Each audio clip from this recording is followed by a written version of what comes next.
What up, everyone? Today's special guest, Tony. We actually recorded a show not too long ago, and technology has failed us, and the show was lost. But here we're back again a few weeks later to reshoot our show and ask some questions that I forgot to ask. So, Tony, welcome back to the show. How are you doing today? Good, good. Yeah, great to be here, Marco. Thank you very much. How's the weather? Is it hot like Montreal here? It's nice. It's July in San Diego, so it's perfect beach weather. Can't beat it for uh, hanging out or training for triathlons. For sure.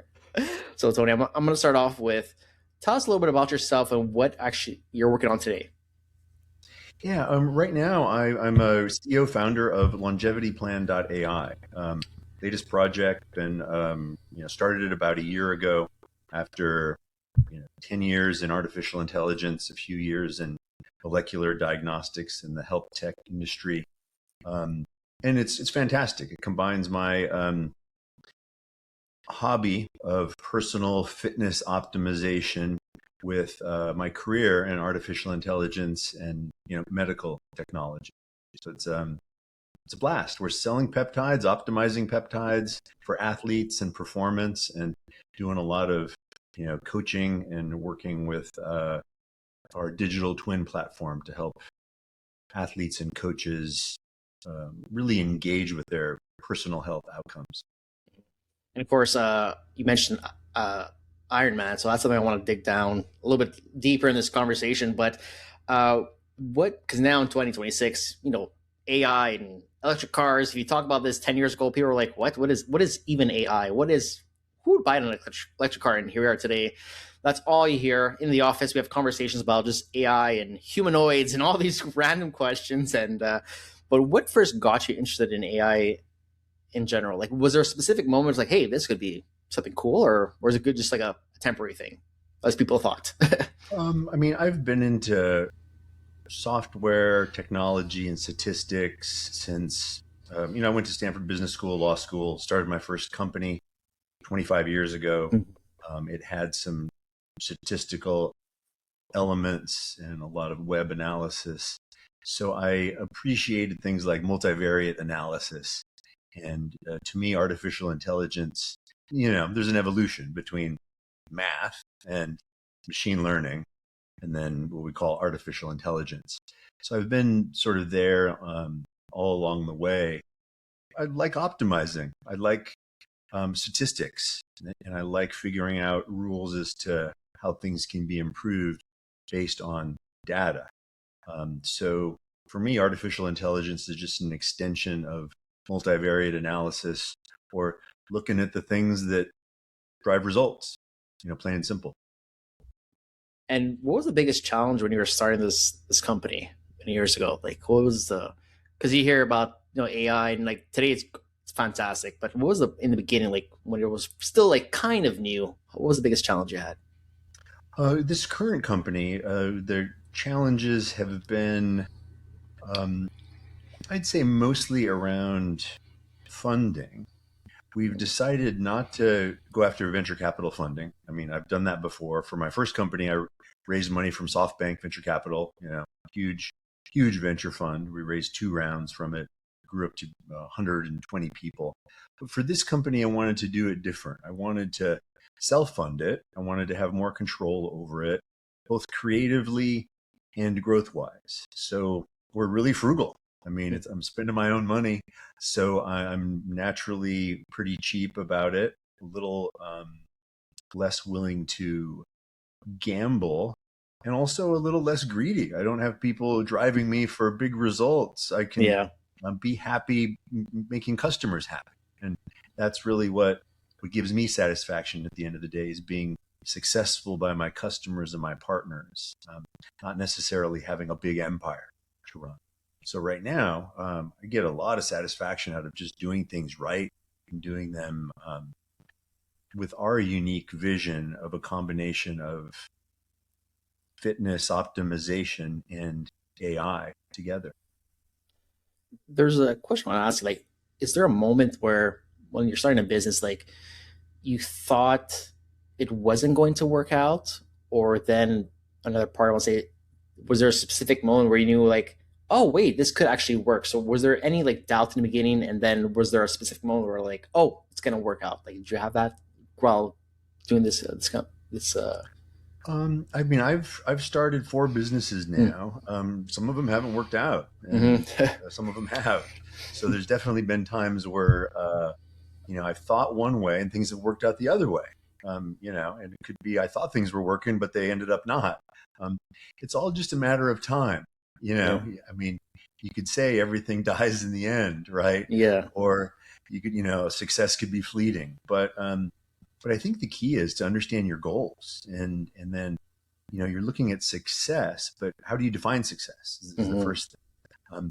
Do you want to be profitable and take some of that profit as salary or income? Do you want to be large and influence the market and try to change the world?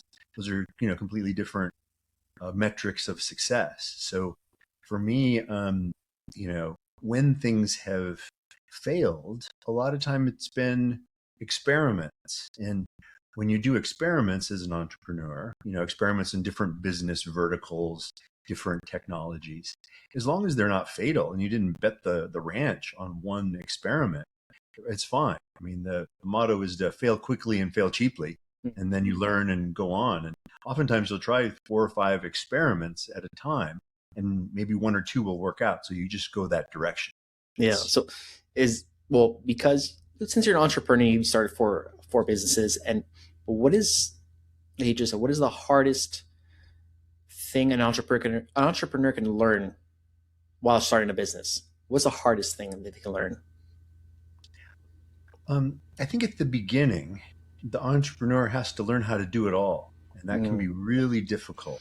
There's, an administrative side to running a business. There's a technology side, and then there's a sales or outward facing side. Sometimes there can be a fundraising side too, and then there's people management, right? Those are all completely different skills. And in the past or in a traditional company, they're usually done by different people. But as an entrepreneur, you're starting at the beginning by yourself or with a small group of co-founders. Sometimes you're lucky enough to have people with diverse skill sets that can take those roles naturally.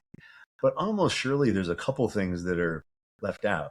For example, in today's entrepreneurial world in AI, there's a lot of tools, and the young entrepreneurs come in very experienced. Oftentimes they're second generation. Their parents have founded tech companies. They were raised Yeah, to pass it down. found Yeah, tech companies. exactly. Exactly. They're super smart, and super trained to do this in their early 20s. Um, but they haven't necessarily managed people before. And that's a Yes. different animal. It oftentimes just takes experience, takes a different mindset. You've got to be a team player, not just a brilliant person. So things like that, you have to learn. Fortunately or unfortunately, there's so many tools available now that sometimes you can use tools instead of people. We're finding this that a lot of graduation speakers got booed when they mentioned that AI was changing the world because the graduates are frustrated with their job prospects. And oftentimes, you'll see recent graduates founding companies or having trouble finding work because some of the junior roles for, say, marketing and content and social media and things that were traditionally recent graduate jobs are now taken over by AI and they're Yeah, getting displaced. yeah, for It's tough. sure. And speaking about like entrepreneurial and I've worked with developers over the years, and I've met some brilliant developers, but their people skills weren't great. So Yeah. you could be a very smart person and not, be that have that entrepreneurial like I would say gift to be motivated and driven. But then I use an example like someone like Steve Jobs. Some people might agree with him or don't agree with him, but his method. But he wasn't a developer at all. But he had that Yeah. drive to sell Apple for what it is today. But he had those groups of like he was friends with, you know, let's say quote unquote nerds or geeks or developers that help him build what it is today. And that's what it is for me. That's how I see entrepreneurship. Like you have a certain amount of skills, and but you need those certain people around you to build whatever you could build today. Yeah, It's, putting together a team is so important and mm-hmm. communicating it to them, motivating them, especially at the beginning where, oftentimes you can't pay them. So they have to Yeah, be bought into the vision, right? I mean, yeah, it's hard.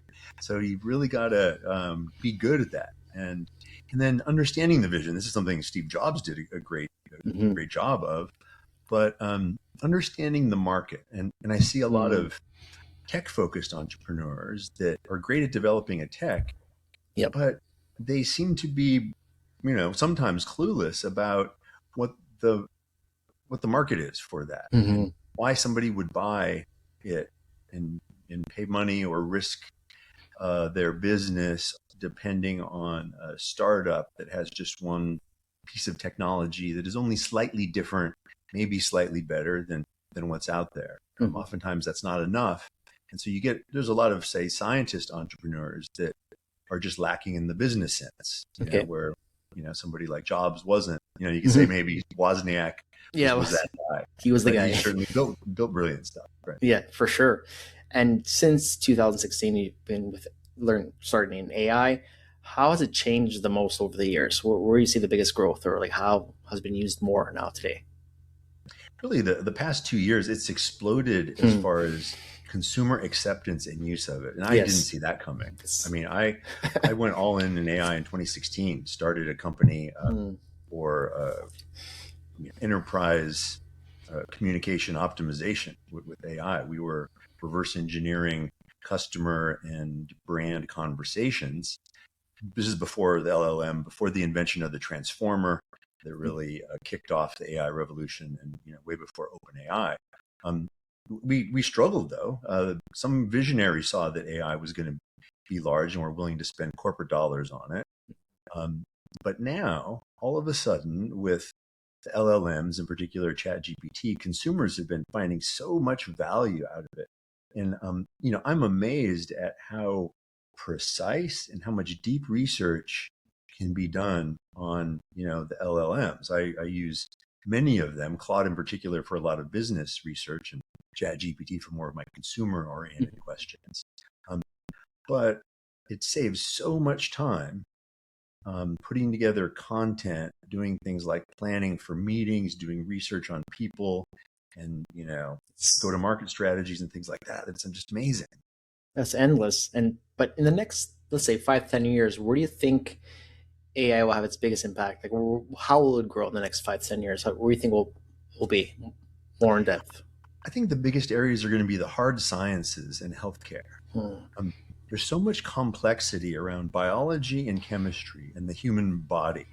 The brain, for example, that humans really can't add much value. For example, protein folding equations, things like that, quantum physics, things that Hmm. can be done with AI to discover more on materials science because of the large compute power that's necessary and because of the time involved. For example, in finding a new drug molecule, it takes a ton of lab time to experiment with different compounds and how they interact. Right? Chemistry is complex when you're talking Hmm. about you know proteins. You can do that with AI a lot cheaper and faster. Yes. Um, Similar math can be in space exploration, right? Hmm. Things there are, I think, ripe for a future filled with AI discoveries that we wouldn't have thought of 10 years ago, but now maybe can see. Well, for sure. I was actually having a conversation the other day with one of my coworkers just by running certain scripts, and he was saying that he didn't have to manually create these scripts. He just took part of one script, asked ChatGPT to create X amount of other scripts, and he was just like dumbfounded. He was like, "This saved me like at least a day of work." And I did it within seconds. And I look like a genius, he's like, but I'm really not. But it's amazing how something so small helped him so greatly, and it reduced so much work on his, like, so much stress for him. Like, he was like, I did see he was a little bit panicked how to create these scripts, and then he's like, oh wait a minute, and I think he used Copilot. Sorry, so he used Copilot, but regardless, like, it Yeah, just an yeah, yeah, idea, just a, everyday use for how people can use it. But exactly. I know I can do a month's worth of research on a topic and publish a 20-page research paper that would be equivalent to what I did for a semester in mm, graduate school. And I can do that in a day. Yeah. it's remarkable. You just reminded me of something the other day, a few years ago. I had to like just redo, because here in Montreal, Quebec, we have whenever we apply for a job, we have to have a CV in English and in French, and that took quite a bit of time. Sometimes my wife would help me, but now within seconds, you just ask, make enhance this CV. Then okay, great. Now make it in French, and it's like that would take at least an easy 2 days of work. At least two Yeah, days. right now it's instant. That's little wins like that in life that really, I don't know how to say it. It's mind boggling. But with AI evolving, what is, like, I know people joke with AI. They say, oh, they think of like certain movies like The Terminator and what's that? It's the end of the world and Starnet and all that stuff, and the world's gonna end. So, what is the biggest misunderstanding about AI that people are worried about? Like, I think that's really it. It's the AI is coming to get you, it's or gonna that get it us. has some agenda or something like Yeah, that. Where AI is just a tool. It's just math and words, and sometimes those can be used to drive a physical outcome, like a robot. But in the end, it's still just math and words, and a goal, and the goal is put in there by the human. So it's not sure. coming to get you, and No, it may be a human is using AI to come get you or get your wallet. exactly. That's certainly, I So think, far, so true. good. So far, so good. Yeah, yeah. There's a lot of fakes out there that can Mm-hmm. be, used to trick people. And certainly, Absolutely. that's just another advancement in, say, fraud science or Yep. criminal Exactly. endeavors. That's enhancing as well. Before we dive into the Ironman training, that's a topic I'm really. I mean, whenever I hear someone talk about Ironman or they do CrossFit training or like anything extreme, I want to know how you do this. And but before we dive into that, I want to ask, training for Ironman, has it influenced you in any way with your business? For sure, especially this business, which Longevity Plan AI is designed around fitness optimization and improving personal health outcomes, engineering peptide protocols. So we're using AI, um, but incorporating real things like peptides and supplements that help people like me when you're training. So it's a combination of my goal of completing an Ironman still alive, and then trying to use a little AI to help because it's difficult. And for those viewers not familiar, Ironman is the longest triathlon. It's 17 hours or the time limit to complete it. Olympic athletes will usually finish in 8 hours or so. The distances are 2.4 miles of a swim, usually in the open ocean, 112-mile bike ride, and then a 26.2-mile run, a marathon, all in the same day. It's usually we're viewed as the hardest single day in sports. Tour de France is harder, but that's multi-day. So it's a big, long cardio event where you have to learn the different skills, sure, but you have to prepare your body to process energy for 16 hours. Yeah, Shorter if for you're sure. faster, but that's really the hard part. So it's a nutrition engineering endeavor, and that's why the training, you have to train a long time for it to see if your body can handle 5, 10, 15 hours Mm-hmm. of exercise in a row, and not just any exercise where you can stop, but For running a sure. marathon after all those other things is Yeah, tough sometimes. that's but I'll have to ask. Like, you're doing the Ironman, and you tell someone what the Ironman is, as you just described. What makes you stay disciplined? Because you're putting your body through hell. Even when I tell people I do jujitsu, it's like, oh my god, why would you even do that? You're trained such a way. What makes you stay disciplined to do such a intense sport? And let me ask you, Tony, how old are you, by the way? I'm 55. 55, and you're still doing Ironman. So why put your body through this? What keeps you disciplined to do this madness for some Yeah. people? Yeah. I mean, I didn't start doing Ironmans until I was 48. And it was my first ever triathlon. Mm, I'd never wow. cycled before in an event. Never clipped into a bike before and as a hobby, and Yeah, that was never fun. swam in any type of competitive event. So staying disciplined is really a result of it being so challenging. For me, it was just a challenge to see if I could possibly do this because it was so ridiculous. And, how I got into it was a friend of mine from Stanford Business School who had done about 20 Ironmans at the time is now going to Kona for World Championships this year. I think it's, probably her 35th or so full Ironman triathlon that she's done. But she, said, "Hey, why don't you do one of these with me?" And it was 90 days before the Ironman and that she was going to do. And I said, "Sure, I'll do it." And I actually took it seriously. I buckled down and started working out 3, 4, 5, sometimes up to 10 hours a day, on a long ride weekend or something, to see if I could handle it. And it was great. I loved it. I loved the audacity of thinking that me as a non-distance sports person could prepare for that quickly and successfully. And then I got hit by a car. I was hit by a car while I was cycling 6 weeks before, my Slide it in first there. triathlon. Got it by Yeah, a car. Wow. yeah, exactly, exactly. I was training. I was in great shape. I was doing 5 hours a day already. I was 6 weeks before the Ironman and cycling about 20 miles an hour coming down a hill, and a car with tinted windows pulled out right in front of me.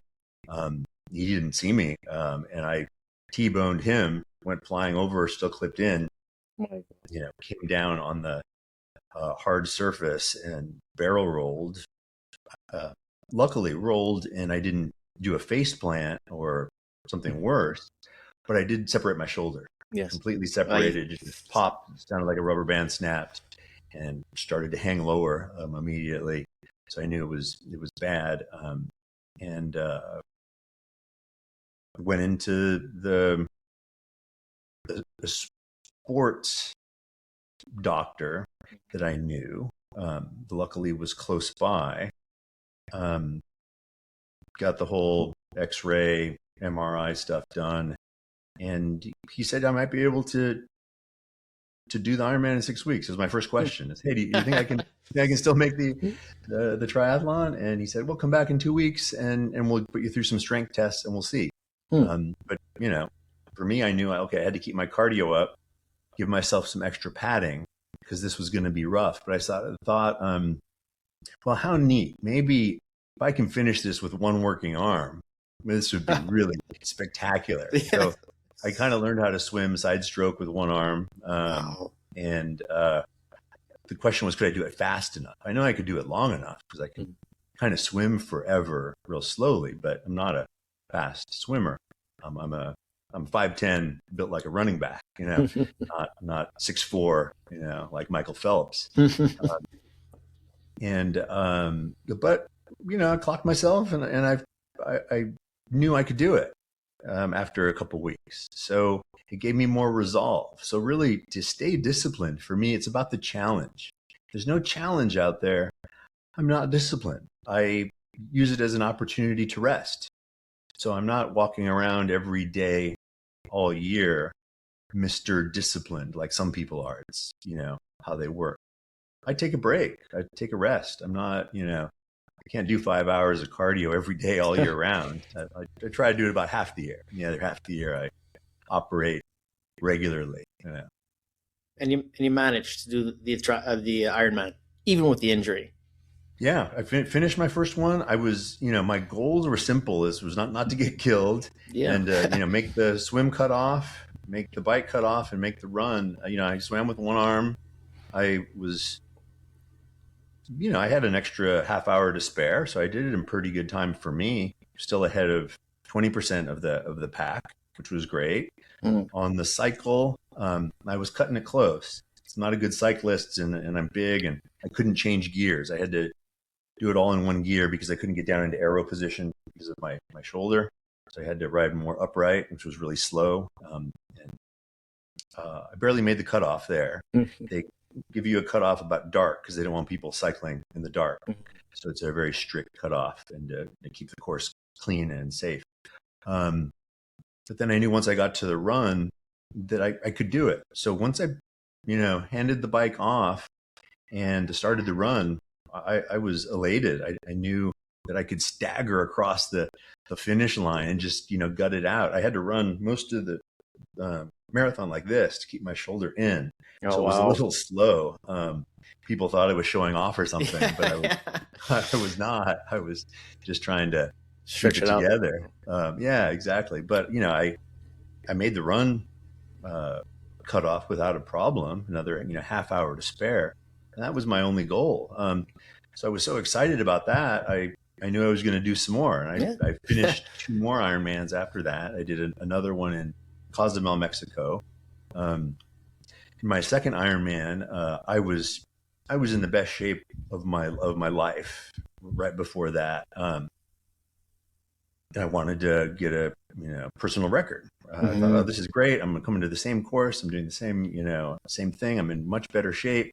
There was a tropical storm that rolled in, and there were 2 inches of rain during the bike. Um, a third of the competitors didn't finish. They quit for safety reasons, or they blew up on the side of the road, hitting a pothole, hitting a Okay. flat tire with glass washed up on the road. I Wow. mean, it was a disaster. I can If you can imagine. imagine riding a bike full speed in Mexico with water that was an unknown depth in a Yeah. big lake across the road, and having potholes be in there. It's Mexico, right? Yeah. It's not a German highway. So some people were hitting potholes at full speed underwater, not being able to see them, and just exploding. And so the strategy that we talked about before was you just pick somebody and follow them. It's Yeah. like in the military when you're trying to avoid grenades. Well, you just step in somebody else's footprints. Yeah.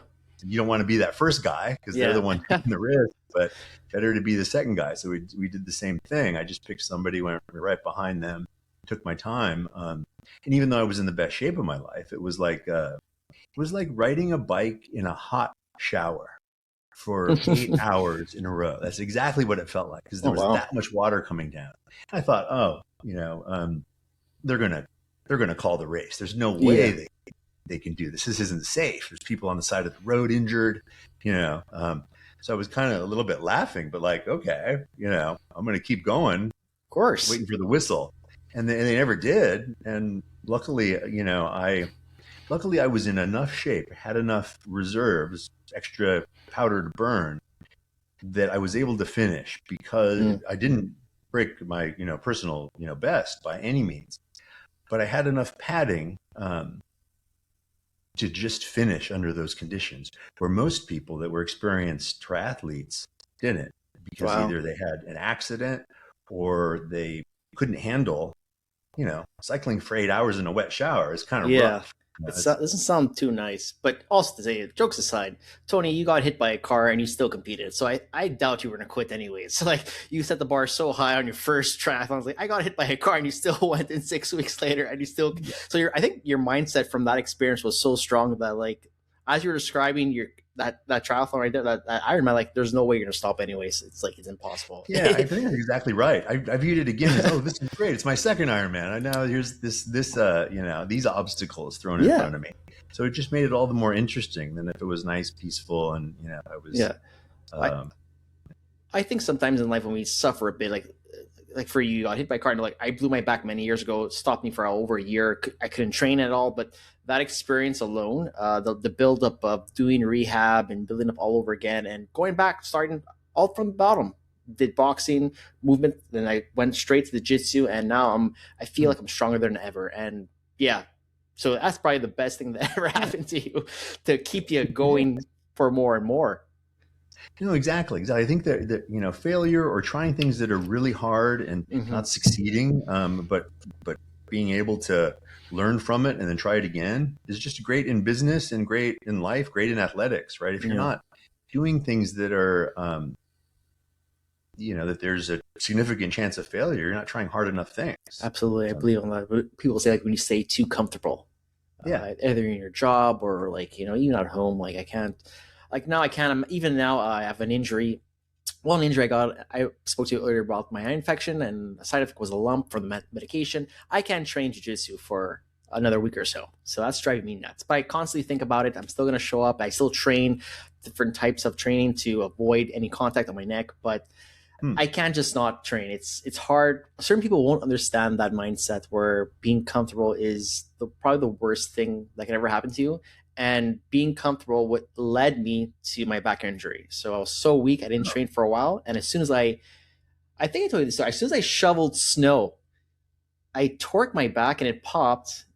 And yeah, that's my first back injury, and because I just didn't have the core strength anymore because I stopped for the longest time. So I learned through my mistakes, through my pains, and now it's like there's nothing that can stop me. This on my neck or falling down the stairs or whatever I got a couple weeks ago. well, You got I to mean, keep neck going. injuries are tough, and back injuries, and Oh, it's those weird movements that mm-hmm.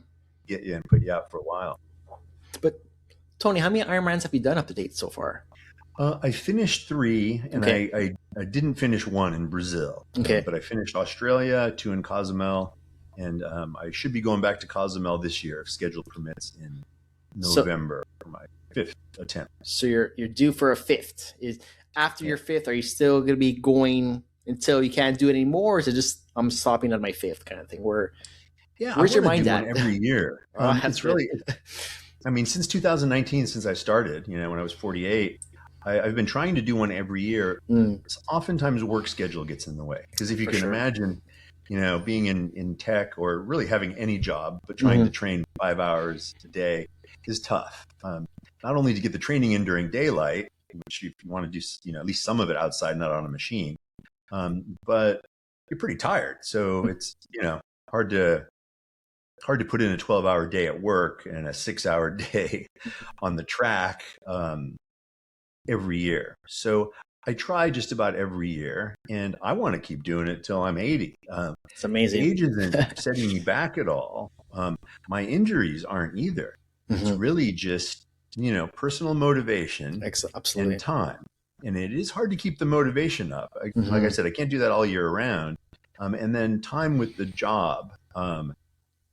So I expect things to keep going. I mean, I'm purposely very focused on nutrition and optimizing my, longevity and healthcare and things like that. So I'm extremely healthy and injury free, if you could say that, except for my separated shoulder.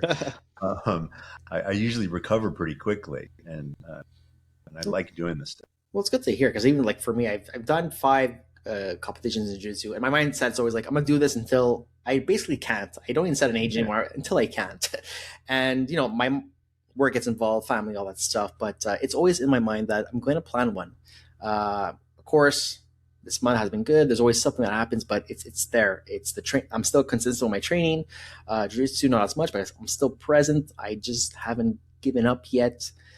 But Tony, train for an Ironman. I know train for jiu-jitsu competitions is a little bit different. I'm focused on fighting. You have different aspects. You have cycling, swimming. I can't even swim. So I already know I won't make the Ironman. I'll lose by Well, default. you can learn. I I mean, can learn. I can learn. I learned to ride my bike when I was 14, so I'm a late bloomer. It happens. I can learn. But what is like what how do you prepare for an Ironman? Can you walk us through like how do you train and what do you eat and like something? I don't understand how you can do it. I believe you yeah. can do it, but it's hard to wrap my mind about how do you prepare for something like this. I think training is it's a great discussion because of where I came from. I started 90 days before my first Ironman. It was my first triathlon, and I was a general mediocre athlete. Mm-hmm. Right, I play all the sports. I was all pretty good at them. I'd run one marathon before, but I was not an expert by any means. So for most listeners out there, this Mm-hmm. is a great lesson in how would you, train for an Ironman triathlon. Starting from scratch, pretty much. So the first thing I started to do at day one, and races at day 90, 140-mile race. Um, Day one was get my cardio up, just and get it up safely. So what I chose to do was a lot of stationary bike, as many hours as I could per day on the stationary bike, because I knew the long pole in the tent, the foundation was going to be extreme cardio and processing energy for multiple hours. So that was the first test.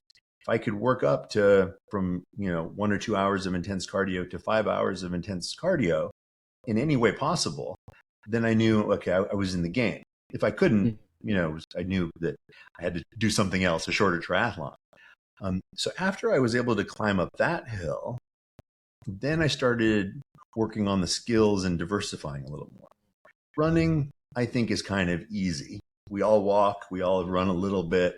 So at least there's no skill there. I mean, sure, there is, but I knew I could make a marathon. But I still would tag on after, say, 4 hours of cycling, usually stationary, because I oftentimes didn't have enough daylight, right? You had to have to do it inside after work or before work at 3 and 4 in the morning. I tag on an hour of running. It's called the brick. People often do that when they're training. Long cycle, short run after, just to get your body used to changing.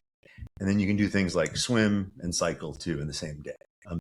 Swimming for me is difficult, and I'm slow, and it's hard motivationally. And jumping in a cold pool at 5 a.m. is not the easiest mentally. So I would buckle down and do that for 2 hours a day, every other day. Only a couple of weeks before the triathlon. So I focused on my cardio first, and then really the skills at the end. Because I wasn't trying to win; I was just trying to finish safely. And I knew I could make the cutoffs if my cardio was up. Then I was never going to be Mr. Graceful Swimmer or the fastest cyclist. But my goal was to get in better shape, not necessarily to win or to have the best time. So I enjoyed it. I enjoyed testing my VO2 max and my athletic ability that way. It was fun. Which part was the hardest for you? Was it the swimming more or the biking? Which did you find was the hardest one to train for? I think the cycling, Really? because it is the longest part of the Ironman. It's Okay. usually 60% of it. The swimming's Okay. only about 10%. Okay. It's even though 2.5 miles sounds like a long way, and it is to swim, Mm-hmm. it only takes about 10% of the time. You spend all day biking then. After the swim, all day until night for me, biking. And I'm big. I'm not skinny like a cyclist. Mm-hmm. And, I learned how to ride a bike in college. I was not an early bike rider, We're the and I'm same not, boat. yeah, exactly. So that was all new for me. And it just takes so much time. Um, so I loved the run because, like I said earlier, when I handed off that bike, it was one of the greatest feelings of my life because I knew that there was no more moving parts, no more risk of drowning or being hit by a car or anything like that. And I could just run and almost crawl across the finish line because it was just a matter of willpower at Yeah. that point, not machinery or skill. Well, Tony, of course, the training part is very important, recovery as well. But how important was the nutrition for you? Like, what was some of the stuff you need to eat? Because I know for me right now, nutrition, the last week, I've been really cutting down on, I've been guilty of eating like a lot of snack bars. I'm not too keen on snack bars, but they're so fast, they're so easygoing. But I'm slowly getting back on track with the eggs and the proteins and the proper steaks and my personal favorite. But what is the nutrition like for you to start Ironman 48 and now in your 50s? What is your go-to, or how important is Yeah, it to you? nutrition for me is fun, and it's a big part of it. So it's eating very clean and simple and whole foods. So I Mm-hmm. eat a lot of meat, a lot of vegetables, and clean carbs. Um, but lean heavy on the meat and vegetables side of things Mm-hmm. because I enjoy it. I've sort of always eaten like that. I don't eat out too much. I don't Mm-hmm. eat junk food or sugar. I don't really like desserts too much. So I try to avoid those. But then I eat a lot. I'll eat, uh, 2 steaks a day, in training season, and big bowl of spaghetti sometimes because you Mm-hmm. need the carbs as well. Um, supplements important, recovery important, things like creatine. Now I'm using peptides for recovery. Mm-hmm. Very very helpful. Recovering from injuries as well as just general growth and recovery. So that kind of optimization really helps. It Mm-hmm. helps. It makes you feel better. And with Ironmans, one of the other big risk factors was will I get sick or injured during that Hmm. 90 days? And if you can imagine, if you only have 90 days, if you're out 1 week with a cold or with a tight hamstring even, Hmm. and you can't train for 1 week, it's done. You're Yeah, done. You can't do the Ironman uh, for me in that situation. no, for sure. Um, so preventative, nutrition, healthcare, training, injury maintenance, recovery, so important. And that's, it's almost all about nutrition. Oh, for sure. You remind me of something because you said cold, uh, getting sick. I remember the only competition I lost. I didn't place in the medals. It was I actually had a cold, and it was 2 hours away. I still went because I already paid for it. It's paid for. I told my wife we're going. I paid for it, and I lost every round because I just didn't have the cart. I was like, I had to try breathing. I got severe dry mouth within 30 seconds. My cardio just vanished. Still battling it. Heart time, fully congested, everything. So I was proud, and it's weird because I told my wife it was one of my proudest moments because even though I didn't win anything, the best compliment I got from one of the athletes was, "Wow, you're so strong." I'm like, "Really? I am fully sick. Like I can't even breathe." I was just happy enough to give him a hard time and finish the round, even though I lost or lost all the matches. To be honest, I think it was 3 matches I lost, and yeah, I just was very proud because I didn't want to go and I forced myself. Yeah, for me, a head cold is just debilitating. I mean, you can't Hmm. do hours of cardio with the, stuffy nose and coughing up phlegm. For 6 years, when I was in my, you know, peak Ironman training, and this is during COVID even, I never got a single cold. I never caught COVID No. until after COVID Mm. when I stopped training for Ironman. So I was basically bulletproof. I bulletproofed myself by doing all of this exercise and this nutrition and everything. I couldn't maintain that forever for life. So I ended up going back to normal and then catching a cold and getting COVID a couple of years after Yeah. everybody else did. But now that I'm back up training again, I feel that same level of bulletproofness, and um, yeah, the motivational Mm. aspects of having a head cold or being ill are so tough. Yeah. That's why for me, preventative maintenance, preventative healthcare Yes. is so much better than trying to fix something afterwards. Hmm.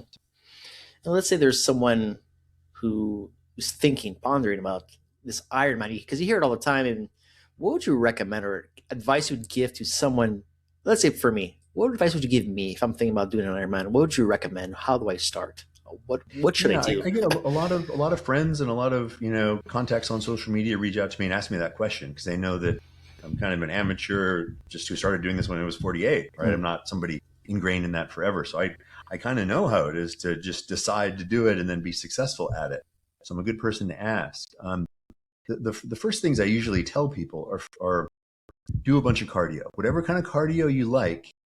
If you can do 3 or 4 hours of it and not go crazy and enjoy it, enjoy that feeling of what it does to your body because it is kind of awesome. It gives you a certain high after a certain It point. does. Um, if you like that and you can do it, whatever it is, Stairmaster or some kind of machine or running or swimming or cycling, doesn't matter. So do that and then enter some kind of small triathlon. Start out with a sprint is what they call them. They're really short, take just an hour or two.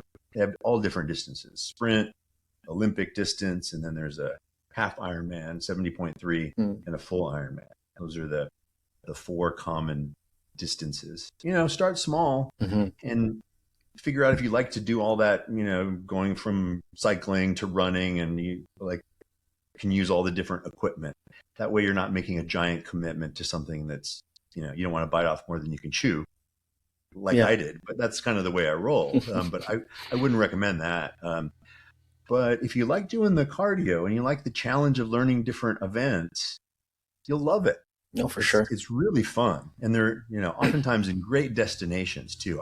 I've been to Brazil, Australia, and Hmm. Cozumel, Mexico for my Ironmans, and I don't know where I'm going to. Well, I'm probably going to go to Cozumel again next because I've got that system down. But Yeah. you can turn these into vacation, Yeah, for sure. athletic, travel. It's nice. You mentioned the high, because not everyone understands what getting that high means. So behind me, I'll just roll out a little bit. So behind me, you'll see the Echo bike, assault bike. Nice. That's a piece of Nice. equipment me and my wife bought a few years ago. Tony, I hate that thing, but I love it. That thing pushes me to the edge.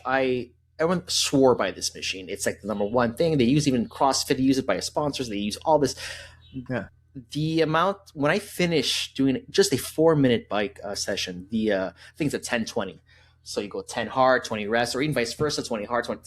Any of those combinations, the high I get from it. First, my knees are super tight. The amount of blood, my CO2, my lactic acid, everything. I'm just destroyed within 4 minutes. But the satisfaction I get is amazing. And that Yeah. helped me improve a lot of my jiu-jitsu cardio as well, because it's such a great. If someone's looking for one workout for the whole body, that assault bike, I swear by it, the Echo bike is like a game changer. So that high exists either in jiu-jitsu or just by that 4 minutes right there. It's very easy to do. It's a good investment Yeah. as well. Whole body and core, everything. I mean, that hits every muscle. Just by me talking about it, I already feel the pain in my knees, even though I haven't done it. I'll probably do a session after this podcast. How about that? I'll do 4 minutes. Nice. Nice. And Tony, at this stage in your life, what does being in shape mean to you? Like, how important is it right now? For me, it's very important. It's part of my job as CEO of Longevity Plan is to represent. I've got to be fit and in shape and optimizing my own health. Right at 55 years old, I should be fitter than most, and I certainly am. I'm arguably in the best shape of my life. I've lost 40 pounds over the past 4 months. A lot of that attributable to peptide therapy. That I've been on a couple peptide protocols that have helped me optimize my fitness, and that's what we're delivering at Longevity Plan as well too. So I'm using my own programs to get fitter, and I haven't been this weight since I've been in the military 30 years ago. And my body fat's down at 10%. It's pretty low for, a guy like me that's built like a running back. I mean, I'm 5'10", 180 right now. And that's a 10% body fat. So I kind of look like a running back, I guess, too. So I want to be every year fitter than I was before. And I think I can. So for me, fit at this age means the most fit of my life and fitter than any 25-year-old out there. Now, when we start to get into the professional athletes and the Olympic athletes and the people who are actual semi-professional Ironmen, I'm nowhere near them. I mean, they're, completing the Ironman in 8 hours where it takes me 16. I'm never going to win. But against society at large, to represent somebody who's not in their 20s anymore, who can still compete like he is, I want to stay at that level until I'm at least 75. Great. I like when you said we got to represent, because it makes sense. Would you want to go to a dentist who has crooked teeth or see a personal trainer who's overweight? Exactly. I don't think so. And not everyone will understand what you said, like making yourself better every year, pushing yourself to the limit. And some people they look up to like certain, let's say, role models or like action figures, or action heroes, like Superman. So here's a little bit something nerdy from me. So I have a character who basically describes a little bit what you said. So his name is Vegeta.